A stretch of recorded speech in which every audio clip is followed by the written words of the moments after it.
Yo tengo poder político. Tremendo, Es como, tremendo. hay que decir que Oye. la fácil era poner el dame más pata de Échale más copiloto, perros, si que no- es la escena de Los Simpsons. Y él dijo, no voy a ir por la fácil. Maravilloso. Es que puedes creer, maravilloso. cuando vi esa escena me acordé de la escena de Los Simpsons. Ah, ¿te acordaste? No había forma. Sí. Dije, no, ponete serio. Gustavo, yo no sí. quiero ser reiterativo porque aburre al público, pero no podemos más que felicitarte semana a semana por las artísticas. No queda otra. Exactamente. No queda otra. No hay chances, no hay chances. Mirá, te comería a besos. Pero Ah. hablando de comer, Ay, ¿Por qué? vamos a dar inicio a este bloque porque vamos a tener tal vez la película del mes. Una de las grandes películas del año, sin lugar a dudas. Estamos hablando de La Sociedad de la Nieve, película que se estrenó en diciembre en salas, para lo cual vamos a tirarla dentro de las nominaciones seguramente, en lo que estuvimos compartiendo. más te vale que tenga Pero un lugar en las nominaciones. Depende de lo que hayan votado ustedes, queridísima. Más te vale. La cosa es que justamente a partir del 4 de enero se pudo ver a nivel mundial en la plataforma de Netflix con una previa visualización en el Festival Internacional de Cine de Mar del Plata. Única proyección oficial que tuvo también dentro del circuito que acaba de comenzar y va a cosechar, yo supongo, más que un premio. La Sociedad de la Nieve, película de Juan Antonio Bayona, que pueden, como dije recién, ver en Netflix ya, de 2 horas 25 minutos de maravilla absoluta. Y no voy a decir más nada, para eso tenemos una mesa oficial y una historia que es más que oficial. En la palabra de Vicky Duclos. Mira la intro que hice, podría seguir haciendo intro si quieres. Sí, te veo, te veo. Bueno, Juan Antonio Bayona, si alguien no lo conoce, justamente es el director de El Orfanato, por Obra maestra. ejemplo. Para mí, sí, una cosa excelente del cine de terror español. O sea, como si ves La Sociedad de la Nieve, por ahí no te pensás que hizo este tipo El Orfanato. Y después hizo otra película, entre otras cosas, pero, por ejemplo, que se llamó Lo Imposible, que es como esta película medio de cine catástrofe sobre la historia de una familia que, bueno, se va de vacaciones, le agarra un tsunami, se separan todos. Y es muy interesante algo que menciona el mismo Bayona, que dice, bueno, esta historia en Lo Imposible era una historia de 72 horas, ¿no? Y acá, en esta oportunidad, decide hacer la película sobre una historia que duró 72 días y que llevó a un grupo de personas a un nivel de extremo de supervivencia, de resistencia, de, no sé, de estar frente a una situación de total adversidad y hostilidad climática, etcétera, etcétera. O sea, todo al extremo que se te puede ocurrir en términos de supervivencia en la naturaleza, bueno, estaba en esta historia que ya habíamos tenido una película anterior que se llamaba Alive, Viven, del año 93, dirigida por Frank Marshall, donde estaba Ethan Hawke, por ejemplo, haciendo de Nando Parrado. Una película hablada en inglés, ¿no? Como con todas sus particularidades. Hoy quizás queda mucho más opacada a la vista de la nueva película que cuenta esta historia, pero verdaderamente hasta este momento era lo único que teníamos en audiovisual para poder reconstruir lo que había sucedido. Y esa como epopeya que vivieron los protagonistas. Ahora llega la película de Bayona basada en otro libro, basada en el libro justamente que se llama La Sociedad de la Nieve. Y a partir de este libro, él decide tomar como algunas distinciones en particular para contar esta historia. Una de esas, por ejemplo, tiene que ver con tomar la voz de un narrador que no es uno de los nombres centrales que hemos conocido a lo largo desde el 70, cuando ocurrió esta historia, siempre circularon como los nombres más recurrentes, como por ejemplo Nando Parrado, como una persona que sobrevivió, que se caminó en la cordillera para encontrar una persona, que había como una especie de construcción de figura de héroe más apoyada en él mismo, una persona que también dio muchísimas charlas y demás. Y en este caso la película decide tomar el punto de vista de otro personaje, de una persona que tuvo otra incidencia dentro de lo que es la historia. Esta persona es Numa Turcati, y a partir de él empieza a contar como una dimensión mucho más humana de lo que es la tragedia. Sí, justamente la elección de Numa, según palabras del propio Bayona, fue porque era el único de todos los que estaban tratando de sobrevivir a esa situación, a esa tragedia, que de verdad quería convertirse en héroe, quería darlo por el resto lo único que trataba es de mantenerse vivo del día a día, y él tenía una visión un poco más allá de eso, que en la película de Viven justamente el héroe de todo esto y el que se carga la mochila al hombro es Nando Parrado, que en realidad no sucedió así como voluntariamente queriendo salvar al resto.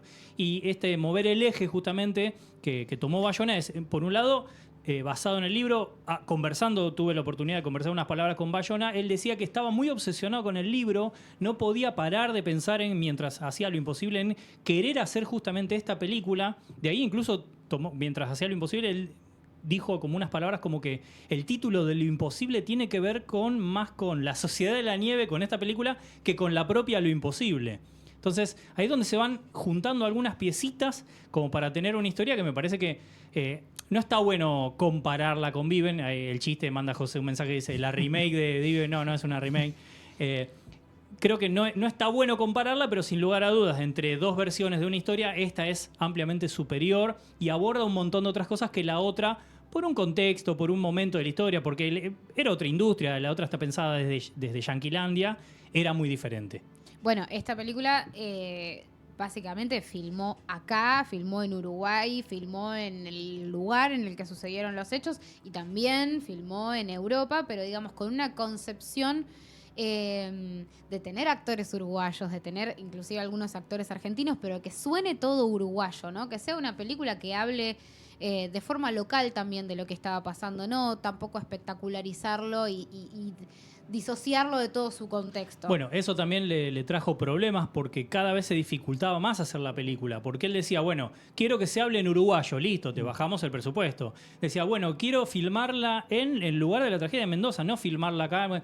Y todo era como, quiero acercarme más a la película, a la realidad, a ese recorte de realidad. Todo eso le complicaba justamente obtener el presupuesto para hacer esta película. Decía, yo no quiero actores conocidos, quiero personas que se parezcan a los que estuvieron ahí. Y dice, bueno, si no querés conocidos, te bajamos unos millones. Y así todo era como una especie de puja permanente que también termina siendo lo imposible hacer esta película que finalmente tenemos. Y así todo es una película carísima. Carísima, porque la ves y ya te das cuenta. Sí. Y es una película millonaria, es una película enorme, con una producción impresionante, tiene decenas de personajes. Bueno, trajimos ahora quiero escuchar primero que nada igual las impresiones de los demás, pero digo, trajimos un video de cómo se filmó el momento del accidente y es impresionante el laburo que hubo para poder hacerla. Pero yo sé que mis compañeros también la estuvieron viendo, así que quiero sus impresiones. Brian creo que está así como que quiere decir algo. Sí, en realidad tengo yo más información en la parte técnica y de lo que fue el accidente, porque recuerdo haber investigado y haber leído en su momento después de ver Viven. Salí disparado a buscar más información. Mucha gente hizo eso, ¿viste? Como que ven la película y van no a buscar puede más ser. sobre el caso. Como que Te una quedás cosa de como decir, en modo necesito 11. más información sobre qué carajo pasó. Que si esto Sí. es, perdón, Brian, que te interrumpo, pero si esto es ficción, le voy a decir, no, se fue al carajo, no puede ser tan así. Sí, lo que pasa es que, bueno, a ver, a mí lo que me pasó con la película cuando la empecé a ver, dije, bueno, a ver qué onda, a ver si es una remake o ver qué es lo que están contando, un poquito Claro. como dice José. A mí la peli me pasó por arriba, me entretuvo desde el punto de vista de estar pendiente cada minuto de todo lo que pasaba, porque creo que la genialidad está en la forma, en el guión, en el ritmo que lleva. Estás con ellos. Sí. Creo que la película logra algo, es que vos estás con ellos y estás viviendo, y más allá de que empatices o no, porque creo que también es una película muy personal, creo que a cada persona la vive distinto. A mí me activó, yo cuando es el accidente, primero cuando es el previo, ¿no? Cuando se va, en un momento ya sé cómo se la van a pegar justamente con una de las cúspides. Está muy bien representado porque decís, ok, ese avión en esa época no hay forma que zafe. Obviamente después tiene el accidente. No tenía el dato técnico de por qué se despedaza el avión. Y eso es un flash porque lo que hace primero es pega la cola en la parte, porque el avión estaba casi vertical, y hace que el avión se vaya hacia adelante, pega un ala y después pega otra. Entonces hizo como un trompo en el aire y por eso termina despedazado y la parte del fuselaje que cae como un trineo. Después comienzan a presentar el tema de la nieve, ¿no? Esta cuestión de, yo automáticamente, después del accidente, se me activó el socorrista, Flor no sabe, pero bueno, laburé muchos años de socorrista. Entonces, a medida que se iban lesionando, iba viendo el accidente, se me había activado el triage en mí, o sea, yo pensando a quién iba a asistir primero, a quién iba a asistir después, tomándolos de ese lado, ¿no? Siempre, cuando fue lo imposible, me pasó lo mismo. Cuando es el tema del tsunami, me puse a ver cuáles eran las lesiones, cuáles iban a estar a durar más tiempo, menos tiempo, cuál era la prioridad, en cuáles tenían que asistir primero, después y cómo se iba dando. Entonces yo estaba como muy activo desde ese lado en la película. Después, bueno, fue una cosa y en un momento dije, ¿y si va a pasar esto? Y iba sucediendo encima la época, si estos muchachos se hubieran accidentado en mayo, junio, no hubiera quedado ninguno, porque es una realidad a esa altura y a ese frío. Hay algo que no lo cuenta en la película, pero se representa, que la parte técnica es el mal de la altura, está tan alto que es constante el mal de la altura, no es que te aclimatás. Más que nada, llevado de la mano con el tema de la mala alimentación y que no tenés energía y un montón de cosas. Hay algunas líneas, y acá ya para cerrar, es que hay muchos de los sobrevivientes que se murieron porque empezaron a caminar sobre la nieve y quedaron prácticamente enterrados hasta la cabeza y no podían salir. Entonces, es muy traumático y es muchísimo lo que estos muchachos han pasado. Y para cerrar, que por ahí digo, bueno, todavía no lo leí, pero que esta cuestión de la fantasía de que si caminaban para el lado de Mendoza hubieran encontrado la salvación antes que para el lado de Chile. En realidad es no, porque ellos se accidentaron exactamente en el medio de la cordillera, ellos están prácticamente en el medio. Es que ellos tenían un error en la noción de dónde estaban. Claro, y hacia Mendoza, el pueblo más cercano estaba mucho más lejos que el lado de Chile. Lo que pasa es que para ir a Chile tenían que pasar justamente a hacer una cúspide y descender. Esa es la gran complejidad que tenía. No es que hubieran encontrado la salida más fácil para el lado de Mendoza, no, hubiera sido más largo. Estaban aproximadamente a 150 kilómetros de cada uno de los lados. Es una locura. Bueno, todos esos datos para mí son como los que terminan como de completar que la historia real tiene tanto para contar que es imposible abarcarlo. Para mí esta película enfoca mucho en lo que tiene que ver con el frío, el tiempo y la muerte. Digo, para mí son los tres pilares de la película para poder decir dónde nos enfocamos y dónde, a dónde vamos a poner el ojo para contar esta historia. Algo me pareció fantástico y yo no sabía que era el mismo director de justamente de Lo Imposible y ahora me cierra completamente, que creo que representa muy bien lo pequeño del ser humano en relación a la naturaleza. Sí. Totalmente. Creo que eso es maravilloso. Te sentís que sos un puntito en la inmensidad de la naturaleza. Sí, a mí la verdad que la película primero me gustó porque el director se enfoca en homenajear a los fallecidos y no tanto en venerar a un solo héroe, ¿no? Me gusta eso y me encanta también que estuvo muy bien investigado el tema porque todas las cicatrices las consultaron con médicos, estuvieron aprobadas por médicos, o sea que son como reales, por así decirlo. No es que inventaron el maquillaje ni los efectos especiales. Y también te das cuenta que el director trata de como poner esa dualidad de decir, bueno, tenemos que sobrevivir a todo o nada, pero también, ¿qué onda con los valores morales, no?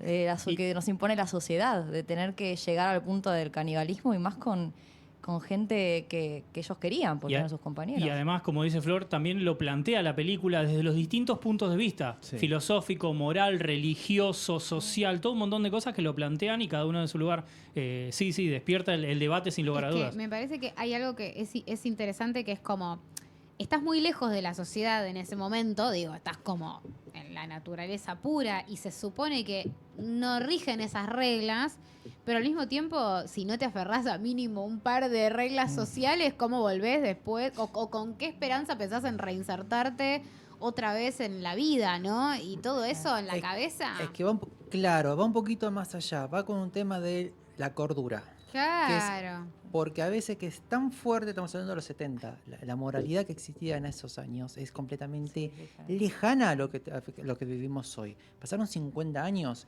y si hoy nos parece un escándalo el humor que se hacía hace menos de 10 años, algo ha cambiado y pensemos en estos chicos, en esta cuestión de esto no hay que hacerlo. Aparte venían de un club súper cristiano. All Christians, eran chicos religiosos. Sí. A mí la primera palabra que me viene a la mente cuando veo esta película es inmersiva. O O sea, realmente te sentís que estás ahí con ellos. Y bueno, todo el aspecto humano está muy bien relatado, la parte de la moral, la parte de en sí, cómo se interrelacionaban entre ellos y cómo trataban, por supuesto, de llevar todo a buen puerto. Creo que, no me acuerdo quién lo mencionó, creo que lo estuvimos hablando, creo que lo hablé con vos un poquito, que habíamos dicho que tal vez otro grupo de personas que no hubiesen sido tan unidos hubiesen reaccionado de maneras muy diferentes. Me gusta eso, me gusta más el aspecto humano, más allá de que la fotografía es hermosa, me parece inmersiva, me parece el tema del frío, por supuesto, el tema de la moral, me parece incluso también que no tanto las personas que estaban pensando en volver, las personas que estaban pensando en que no iban a volver y la parte espiritual y decir, realmente voy a hacer esto, voy a... no creo que no es casualidad, por supuesto, cuando van a buscar a Numa, está en una iglesia. Entonces creo que hay mucho de eso del aspecto espiritual y por eso lo que le cuesta también, o básicamente lo que tienen que hacer los demás para poder decirle, mira, vos también tenés que tratar de sobrevivir. Sí, hay algo para mencionar de lo que decía Beto, que hay 3 puntos clave. Uno, el título de la película habla de una sociedad. Sí. Y 2 cosas siguientes relacionadas con lo que mencionó Beto recién es una, era un equipo, es decir, todos se conocían y cada uno tenía un rol, ¿sí? Y un estatus dentro de un plantel de un equipo, en este caso de rugby. Y por otro lado, eran chicos que venían todos de ser estudiantes. Y cada uno en una profesión, en una vocación, en lo que quieran distinto. Por ejemplo, uno que estudiaba medicina, el otro ingeniería, el otro. Entonces, eso complementaba para ser una sociedad y cada uno desde su lugar, con su conocimiento y formación, aportaba para el común del resto. Por eso también, justamente, y traigo a colación lo que había dicho antes, elige a Numa como protagonista porque era el único que por ahí no pensaba desde esos lugares de conocimiento, sino de el sacrificio por el resto, de ser como una especie de héroe, entre comillas. Hay un artículo que leí a los 2 días, porque bueno, ya saben que soy muy nerd, entonces me fui a buscar información, y encontré de un sitio especializado en todo lo que es aviación, una entrevista, como se ve conmemorado a los 50 años, al piloto, a uno de los pilotos de los helicópteros que lo fueron a rescatar, y era una revista y les preguntaba justamente cómo había sido la experiencia y demás, y te dice, lo que pasa es que, primero, tenían promedio, eran muy jóvenes, 20 años. Venían de un lugar en donde no hay montañas, donde no hay frío extremo. Si ellos hubieran encendido un fuego, que fue lo primero que yo pensé en mi mente, ¿no? Esta cuestión de si tengo que armar un equipo anti-zombie, ¿viste? Voy eligiendo estas cosas. Ellos decían, si hubieran hecho un fuego con el humo, lo hubiéramos identificado porque al estar, el avión era blanco, todo nevado, y era solamente una porción de lo que había quedado, era prácticamente imposible verlos desde el aire. Sumado a que los helicópteros de esa época empezaban a tener problemas de sustentación más allá de los 2.000 metros. Ellos estaban a 4.000 metros aproximadamente, estaban entre 3.500, estaban clavados entre 1.500 metros. Y tuvieron la suerte, que yo creo que no fue todo tan tragedia, porque los pudieron rescatar con facilidad, por así decirlo, en 2 tramos, en 2 días. Un día les llevan a 2 socorristas con un montón de provisiones y al día siguiente van a buscar hacer otra tanda en 3 helicópteros por un tema del peso, la sustentabilidad, que es re importante. Y te decía este muchacho de que habían estado trabajando años anteriores, desde el 60 hasta el 70, delimitando la frontera entre Argentina y Chile. Entonces tenían la zona bastante conocida y estaban habituados a poder pilotar a esa altura, y con el problema del viento, que es un poco parte del accidente, que el viento viene tan fuerte del lado chileno que cuando corta con la cordillera se acelera muchísimo. Entonces es muy difícil estar por esa zona. Entonces es muy lindo el artículo, búsquenlo, lo van a encontrar fácilmente, y cuenta el tema de los chicos, cuenta del tema de los líderes, que primero había sido uno, pero lamentablemente cuando hace la luz fallece, entonces toma la posta otro, y él dice, los ayudó muchísimo que hayan sido un equipo y que hayan entendido el tema de la organización, el tema del liderazgo. Ellos hicieron 6 expediciones, en la peli vemos 2, pero ellos hicieron 6, fueron para un lado, fueron para el otro, pero siempre volvieron porque pensaban que se iban a alejar a un punto que no iban a poder retornar a donde estaba el grupo. Hay algo que me parece genial en un momento de la película que lo hace bastante pronto, bastante pronto para lo que es toda la parte de la supervivencia, los 72 días, que es cuando ellos salen a caminar un poco y se dan vuelta y no ven el avión. Y dicen, no nos van a ver. como dicen, no se ve. Cae en Como la que realidad. y uno también, porque si no uno es como que dice, pero ¿qué es un avión gigante? Claro, se puede ver. ¿Cómo no capaz, lo sí, ven? sí, sí, tal Claro. cual. Eso, y si quieren vemos Dale. el video de cómo se hizo el accidente. Cande, si querés ponerlo con sonido, ponelo porque explican cómo fue. Saber qué quería contar, de qué manera quería contarlo. Finalmente llegamos a la conclusión de que la mejor manera era hacer 3 sets. Uno era un avión entero construido sobre una plataforma con unos pulmones que nos iban a permitir tener unas primeras turbulencias. Un segundo set con un tercio del fuselaje encima de un gimbal. Para tener realmente todos los movimientos y las inclinaciones reales.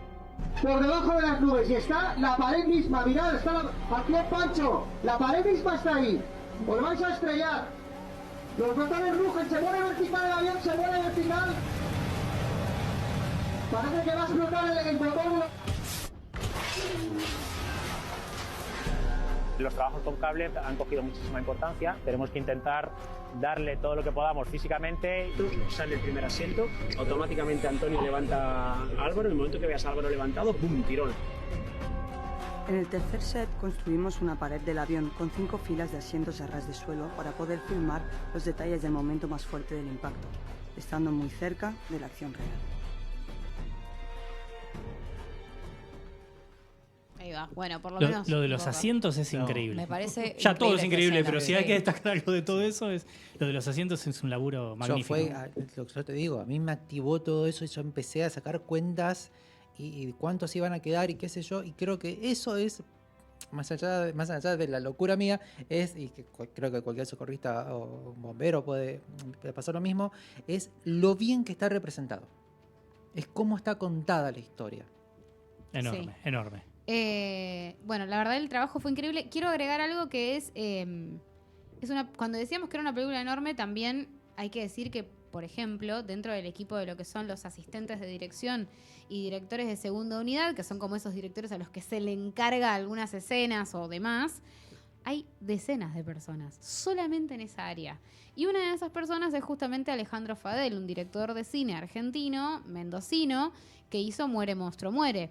Y que tiene como claramente llamó la atención la forma en la que filmó las montañas de ese lugar y participó también como director de segunda unidad dentro de lo que son algunas escenas.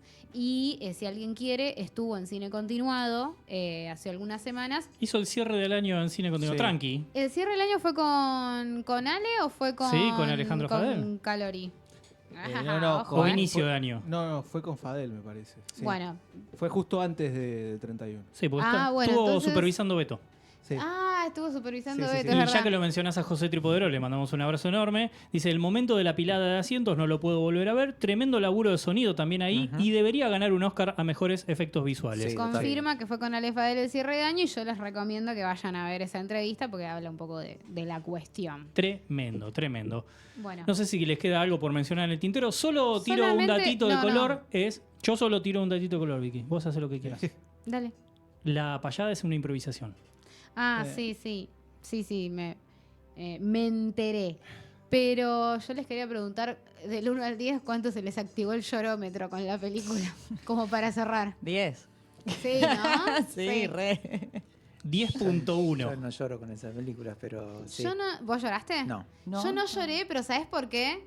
A ver. Porque dije, no voy a abrir esta puerta. O sea, si yo lloraba por esto, era llorar por 10 cosas más que me generaba la película alrededor, ¿viste? A Era mí- como, no voy a abrir la puerta del llanto en este momento. Pero la verdad que la angustia que me generaba... La angustia llegó la en el momento donde vos tristeza. decís, después de todo lo que haces para sacrificar, para sobrevivir, mejor dicho, que venga una avalancha, una luz, ya No, está. ahí ya está. Ahí baja la persiana. Pero es gracioso, entre comillas, porque el peor momento para mí, donde más tristeza, más congoja me agarró y donde se despertó, abrieron el dique del llanto, fue en el momento cuando los van a rescatar. Sí, Y sí. bueno, pero Sí. porque ves la luz al Es final. tremendo, tremendo. Ah, Ya se termina. Igual me parece muy importante el epílogo porque también marca como una diferencia importante para mí con Viven, que está bien más allá, salvando las distancias del tiempo y de quién las realizó las dos.